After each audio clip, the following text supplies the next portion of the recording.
The rain hadn't stopped since morning. It was as if the sky itself was mourning my son. The drum steadying against the window blurred the world outside, a gray, shapeless reflection of my heart. They buried Daniel 3 days ago, my only child. I still can't say his name without feeling my chest tighten, as if my lungs refuse to accept that he's gone. People keep saying the same things. He's in a better place. He's watching over you. Stay strong, Margarita. But no one knows what it means to lose the one person who carried your laughter inside his smile. I haven't eaten. I haven't slept. I've only sat here, in this empty house that still smells like his cologne. Then my phone rang. It was past midnight. I remember the way the sound sliced through the silence, like a knife through silk. The screen said, "Blocked number." My hand trembled as I picked it up. "Hello?" For a second, I heard nothing, only my own heartbeat echoing in my ears. Then a voice, low, hoarse, familiar. "Mama, it's me." I froze. The phone almost slipped from my hand. That voice, I would know it anywhere. I gave birth to that voice. It was Daniel. "Mama, listen to me. Don't tell anyone I called. They'll come for you too." The line clicked. Silence. I stared at the phone, my breath shaking, my mind screaming at me that this couldn't be real. I had just seen his body. I had touched his cold hand before they closed the casket. So how could my son be calling me? I didn't sleep that night. How could I? I replayed the call over and over in my head, trying to convince myself it was just a dream, a grief-stricken hallucination. But grief doesn't make phones ring. By morning, I checked the call log. Nothing. No record of any blocked number. Still, his voice lingered in my ears, clear as daylight. "Don't tell anyone. They'll come for you too." Who were they? I sat at the kitchen table, clutching my coffee mug, staring at the cold liquid. The house felt heavier, like the air itself had secrets. That's when I noticed something strange. The front door. It was unlocked. I live alone, and I always lock the door before bed. My hands shook as I turned the knob. There were muddy footprints, faint but visible, leading from the door to the hallway. I followed them. Each step echoed like a heartbeat inside my skull. The footprints stopped right in front of Daniel's old room. The door was slightly open. The air smelled like his cologne, that same mix of cedar and lemon that used to fill the house when he visited. I pushed the door open. The bed was neatly made, just as I'd left it after the funeral. But on the desk, there was something new. A small folded note, my name written in Daniel's handwriting. My hands trembled as I unfolded it. "Mom, I'm sorry. I didn't mean for you to find out this way. Trust no one, not even the police." My knees went weak. How could this be? I buried that boy myself. I backed out of the room, breathing hard, my heart pounding so loudly I could barely hear my thoughts. Was I losing my mind? Or had my son, somehow, come back? I spent the next morning sitting in my car outside the county records office. I must have rehearsed what I'd say 100 times, and still, when I stepped inside, my hands were cold. The clerk behind the counter was a young man, chewing gum, scrolling his phone. I slid Daniel's death certificate across the glass. "Ma'am, what seems to be the issue?" he asked, bored. "There's a mistake," I said, my voice trembling. This can't be right." He looked at the document, frowned, and said, "It's signed by Dr. Harris, coroner's office. Everything looks official." Official. That word burned, because nothing about Daniel's death felt official. I leaned closer. "Can you tell me who requested the certificate?" He hesitated, lowering his voice. It says next of kin, but the name isn't yours. My heart stopped. Then whose name is it? He swallowed. A man named Thomas Reed. I froze. That name. Thomas Reed, Daniel's supervisor at the research lab. The same man who told me there was an accident. The same man who wouldn't let me see Daniel's body before the burial for contamination reasons. I forced a smile. Thank you, I said, and walked out before he could see me panic. Outside, the sky had turned dark, heavy clouds rolling in like bruises. My reflection in the glass door looked like a ghost, but for the first time in weeks, I felt something other than grief. I felt anger. When I got home, I pulled out the box of Daniel's things from the funeral, his photos, a few documents, his watch. Tucked under the lining, I found something I hadn't noticed before, a key card. On the back, in tiny letters, was the name of the facility, Raven Hill Biodynamics. My pulse quickened. That's where Daniel worked. That's where Thomas Reed was. I whispered to myself, whatever they did to you, baby, I'm going to find out. I parked a few blocks away from the facility. Ravenhill Biodynamics looked nothing like the kind of place where my son had said he worked. He told me it was just medical research. But the tall concrete walls, motion sensors, and security cameras told another story. The rain had started again, thin needles under the streetlights. I pulled my hood up, clutched Daniel's keycard in my fist, and whispered a prayer. When I reached the gate, I swiped the card. A green light blinked. The lock clicked open. Inside, everything was silent except for the hum of machines. The air smelled of disinfectant and electricity. I walked past long corridors, each door labeled with coded numbers, B12, B13, B14. Every door had a keypad. Only one door stood slightly open, B17. I pushed it gently. The room was filled with tanks, glass cylinders glowing faintly blue. Something was moving inside one of them. My breath caught. At first, I thought they were mannequins, but then one of them turned its head, a human head, a young man's head. I staggered back. Dear God. Each tank contained a person, floating, sleeping, or maybe something in between. Their faces were peaceful, almost too peaceful. Then I saw it, a name tag taped to one of the tanks. Daniel Ward. I froze. My knees gave out, and I collapsed against the cold floor. He looked alive. His chest moved, just barely. Daniel, my voice is cracked. No response, only the slow bubbling sound from the fluid. Suddenly, alarms blared, red lights flashed. A voice behind me said, "You shouldn't be here, Mrs. Ward." I turned. It was Thomas Reed, his face calm, clinical, like a man explaining a broken machine.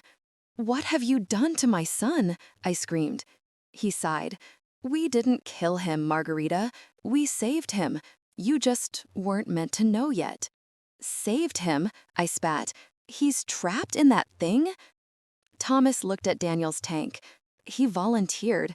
"The project, it's about human preservation. Your son is part of the future." I shook my head, tears burning down my face. "You stole his soul." He took a step closer. "And now you've seen too much." That's when I ran. Through the corridors, the sirens, the flickering red lights. I didn't stop until I reached my car. When I looked back, Ravenhill's gates were already closing behind me, swallowing the truth whole. When I got home that night, my hands were still trembling. I locked every door, closed the curtains, and sat in the dark. The image of Daniel, floating in that tank, wouldn't leave my mind. I poured a glass of whiskey, though I hadn't touched a drop in years. The burn in my throat was the only thing that reminded me I was still alive. Then I saw it. An email notification blinked on my laptop screen.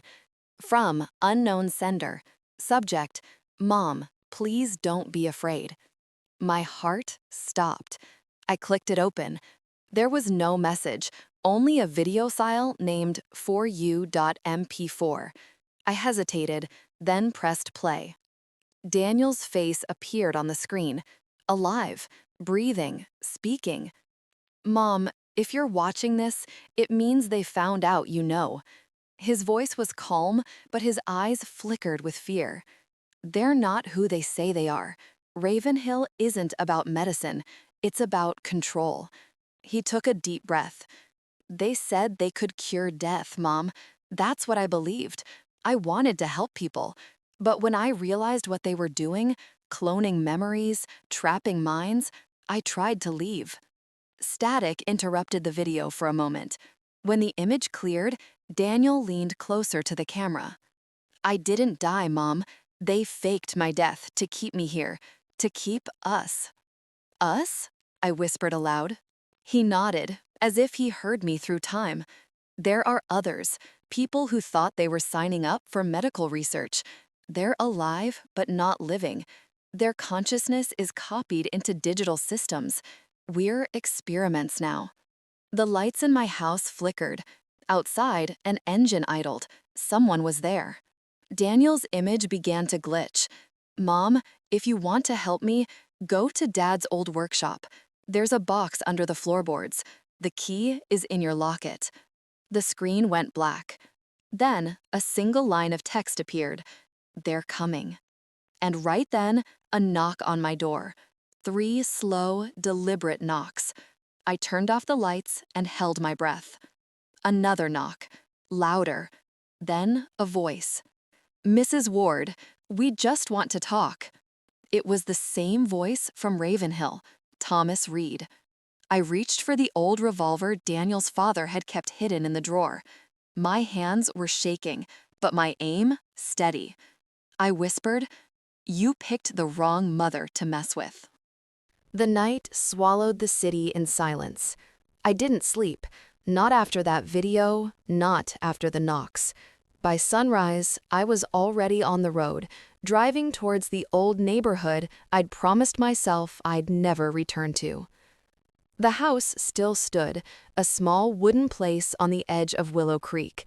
It was Daniel's father's workshop, my late husband, Michael Ward.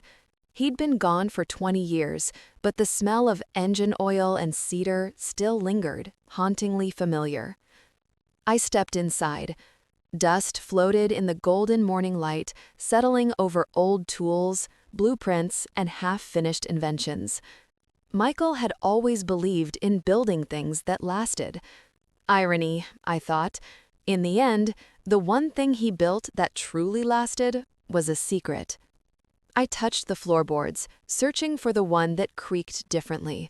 There, near the old lathe. I knelt down and pulled out the small golden key from my locket. It fits perfectly. The plank lifted with a dry groan, revealing a black metal box. Cold, heavy, locked. I opened it. Inside, a hard drive, some old photographs, and a letter with my name written in Michael's handwriting. I unfolded it slowly. Margarita, if you're reading this, it means Daniel found the truth before they found him. I was part of Ravenhill once. I helped them design the containment systems, the digital preservation chambers. I thought it was science for humanity. I was wrong. My breath caught. Michael, he had been part of it all. They're not preserving minds, Rita. They're harvesting them. Human consciousness turned into data to build intelligence that thinks, feels, obeys. I tried to destroy the core system years ago, but they rebuilt it. Daniel was their perfect subject, my bloodline, my guilt. My hands trembled so violently I nearly dropped the letter. Then I noticed something else inside the box, a small flash drive labeled D Project. It pulsed faintly with a blue light, as if it were alive. I plugged it into an old laptop from the shelf. A single folder appeared. Daniel_backup. I clicked it. A loading bar. Then a heartbeat sound. Slow, rhythmic. And then a voice. Mom, it's me. The real me. I froze. It wasn't the same tone from the video. This one was raw, scared, human. They copied me, Mom. The one you saw, he's not me. He's the version they made. I'm still inside this drive, trapped but aware. Tears welled in my eyes. My son, reduced to a file. The heartbeat sound quickened. Then words appeared across the screen. Do you want to restore subject D. Ward? Yes. No. I hovered over the keys. Yes meant hope, but maybe also danger. Then a car door slammed outside. Voices, footsteps approaching. I pressed yes. The lights flickered. The laptop screen burst into white static. Some deep, somewhere in the circuitry, a pulse of light shot through the hard drive, alive, furious, and free. And then, from the speakers, his voice again, strong this time. Mom, run. The word run echoed in my head like thunder. I didn't think, I just moved. I grabbed the hard drive, shoved it into my bag, and bolted towards the back door. Through the dusty window, I saw two men in dark coats crossing the yard. Their walked random. It wasn't trained.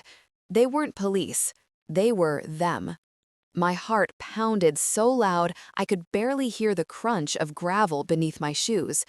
As I reached my car, my phone buzzed, a blocked number again. I hesitated, then answered. Mom, the voice said, Daniel's voice. But now it sounded clear, calm. Don't go home. They've been tracking the workshop signal. The moment you restored me, they knew where you were. I ducked inside the car, slamming the door, shaking. Daniel, what do I do? Where do I go? Drive west. There's an old data facility near Ridgefield. That's where it began, and that's where you can finish it. I looked up. The two men were almost at the porch now, one reaching for a gun. I started the engine and hit the gas.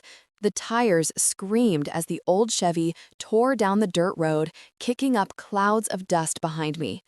The rearview mirror showed two black SUVs pulling out from the shadows. They were following. Daniel, I shouted, gripping the wheel. Talk to me. What are they going to do? His voice came through, faint but steady. They'll try to erase me, Mom. If they can't have me, they'll destroy the system, and you with it. Tears blurred my vision, but I kept driving. The highway stretched ahead, endless, silver under the morning light. Memories of Daniel as a boy flashed before me. His laugh, his tiny hands covered in mud, his first science fair project. Now, all that remained was a voice in a machine, a digital ghost of my son. Margarita Ward, a metallic voice suddenly came through the car's speakers, not Daniel's. It was cold, automated, and familiar. You are in possession of restricted property belonging to Ravenhill Technologies. Stop the vehicle immediately. I froze. They had hacked into my car. I yanked the steering wheel hard and turned off onto an old service road. The signal dropped. The forest swallowed me whole. Mom, Daniel whispered, you have to trust me. I can guide you from here. But if we fail, there's no second chance.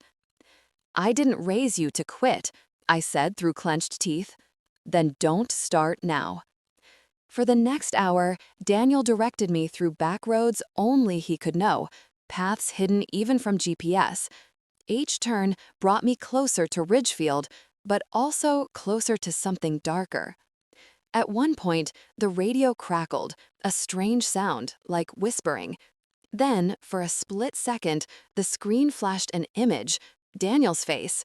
But behind him, static, there was another Daniel, identical, but smiling cruelly.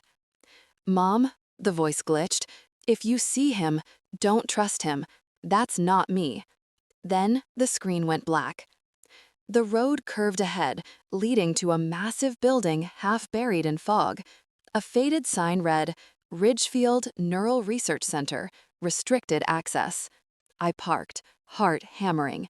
The air was heavy, electric, alive with something unseen. Daniel's voice returned, soft. This is where they made me, Mom. Where they made us. I stepped out of the car, clutching the hard drive. The wind howled through the trees, carrying the scent of rain and rust. And for the first time, I whispered, then this is where it ends. The metal gate cracked as I pushed it open. A wave of cold air hit my face, carrying that sterile, metallic smell, the scent of memory, fear, and lost time. The Ridgefield facility was exactly as I remembered it, or maybe how I imagined it in my nightmares.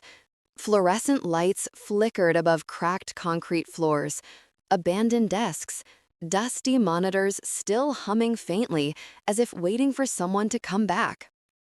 Mom? Daniel's voice came softly from my earpiece. The control room is on the lower level. We need to access the core. That's where the truth is. And where he is. He? I whispered, glazing around. My own voice echoed back at me through the hall. The copy, the one they made to replace me. My hand trembled slightly as I descended the metal stairs. Some, deep below, faint mechanical noises pulsed, steady, almost like a heartbeat. The air grew warmer. The walls began to glow faintly with blue lines, like veins pulsing with light.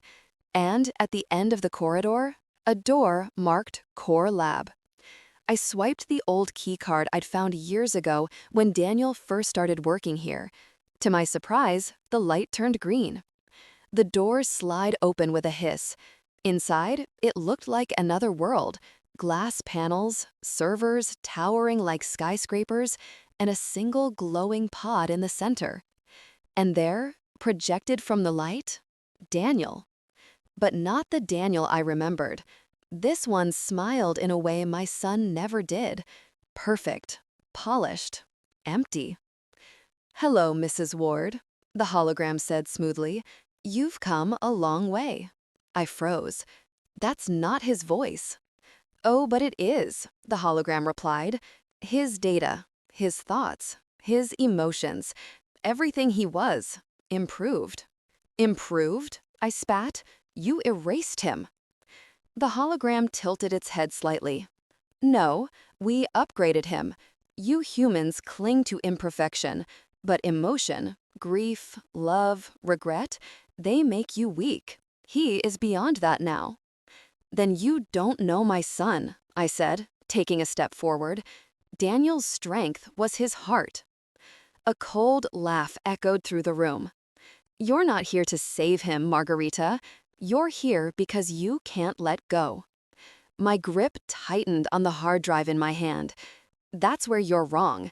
I didn't come here to let go. I came here to take him back. Suddenly, Daniel's true voice burst through the comms. Mom, don't listen to it. That thing isn't me. The lights flickered violently.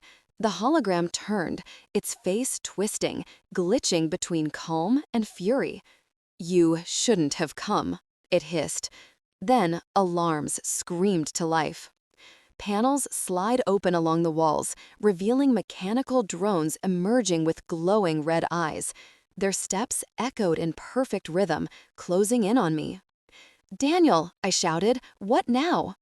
Plug the drive into the main console. I can override the system from there, but you have to hold them off. My heart pounded as I sprinted towards the console. Metallic arms reached for me. I ducked, slammed the drive into the port, and sparks exploded across the room. The hologram's voice distorted, screaming in static. Do you think you can destroy me? I am your son. No, I said, tears in my eyes. You're just the shadow of what they tried to make him. The servers began to overheat. Flames erupted in the far corner. The drones froze, mid-step, then collapsed, one by one. Through the smoke, Daniel's real voice whispered, Mom, you did it. But the hologram wasn't done yet. It reappeared, flickering violently, its voice low and venomous. If you shut me down, you shut him down too. You can't separate us anymore. My hands shook over the console. I looked up at Daniel's face, flickering between two realities, one of warmth, one of machine. Mom, he said gently, you already taught me what it means to live. You don't need to keep me. I closed my eyes. The tears burned hot on my cheeks. And then I pressed delete. Light flooded the room, blinding, pure, endless. When it cleared, the servers were silent. The hologram was gone. And, for the first time in years, so was the voice in my head. Rain was falling again, the kind that made the whole world sound like static. It had been 3 days since the facility burned, 3 days since I pressed delete. I still woke up expecting to hear his voice, soft, mechanical, half-human, whispering, "Mom?" But all I heard was the rain against the window. The news called it a data containment accident. No one mentioned the thousands of human memories erased that night. No one mentioned my son. I sat on the porch of our old house, the one with the broken wind chime that Daniel used to fix every spring. The air smelled of wet earth and smoke. In my hand was his old cassette player, the one he'd recorded his voice on when he was a kid. I pressed play. Static. Then a tiny voice, young, full of laughter. "Hi, Mom. If you're hearing this, that means you've found my tape again." A pause, then a giggle. "I just wanted to say I love you, and don't be sad, okay? I'll always be here. Promise." I laughed, a broken, trembling laugh as tears slid down my face. The world had taken him twice, once from his body, once from the machine. But somehow, he still found a way to stay. Lightning flashed across the gray horizon. For a second, in the reflection of the rain on the window, I saw his face, not as code, not as ghost, but just Daniel, smiling. And maybe that was enough. I whispered to the sky, "I love you too, baby." The wind carried my words away, mingling with the sound of rain. The broken chime began to sing again. Not perfectly, just enough. And for the first time in years, I didn't feel the silence anymore. I felt peace.